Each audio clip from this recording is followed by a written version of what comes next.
This week, the state superintendent of schools has been meeting with local superintendents to discuss plans for reopening school in the fall amid the coronavirus pandemic. The state superintendent is set to announce that plan tomorrow morning. Dr. Cherie Humphries, Director of Education for Morgan County Schools, joins us now. Thank you so much for being with us tonight. Absolutely. Dr. Humphries, based on your conversations, how have things been going this week at the superintendent meetings? So the superintendent's conference was for 3 days, and each day Dr. Mackey spoke to superintendents about the reopening of schools and the roadmap that will be released on Friday at 10. So each day he's taken a component of it and spoken to the superintendents about different components of it.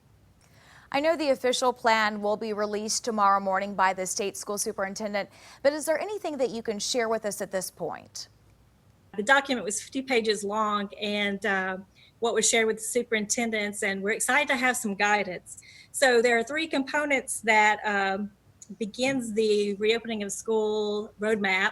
It talks about the essential things that are needed for schools to reopen, and then also some best practices that need to be used for consideration for schools to reopen. Last academic school year, for the first time, you introduced blended learning programs to students and parents. Are there any aspects of that program that we might see in this new plan?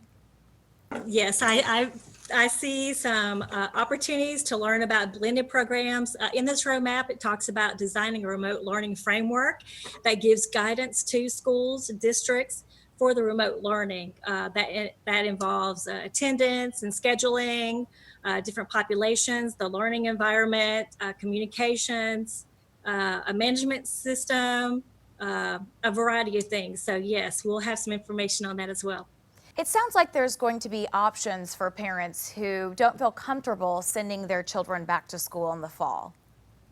That is correct. I think they'll be pleased with those options. And even if they do decide to send their children to school for the traditional face-to-face, they'll be pleased with the protocols and screening protocols that are in place. Did superintendents discuss a contingency plan in case we do experience a second wave of coronavirus in the fall?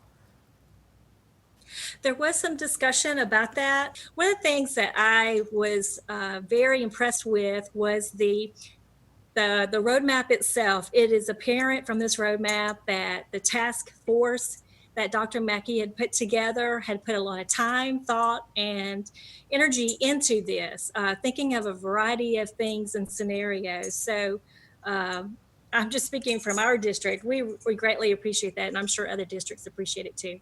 What is the most important message that you would like to share with parents tonight? To be patient with districts as they take this roadmap and move forward in creating a plan. Just like us, I'm sure all districts have already thought of a variety of scenarios and put together a variety of ideas. But having this roadmap will enable us to take those ideas and move forward. So just to be patient with those districts in creating that plan and communicating that out. And I feel certain, especially with our district, that we'll be able to communicate this as soon as possible. Dr. Cherie Humphries, Director of Education for Morgan County Schools, thank you so much for your time tonight. Thank you so much. Appreciate it. Anytime.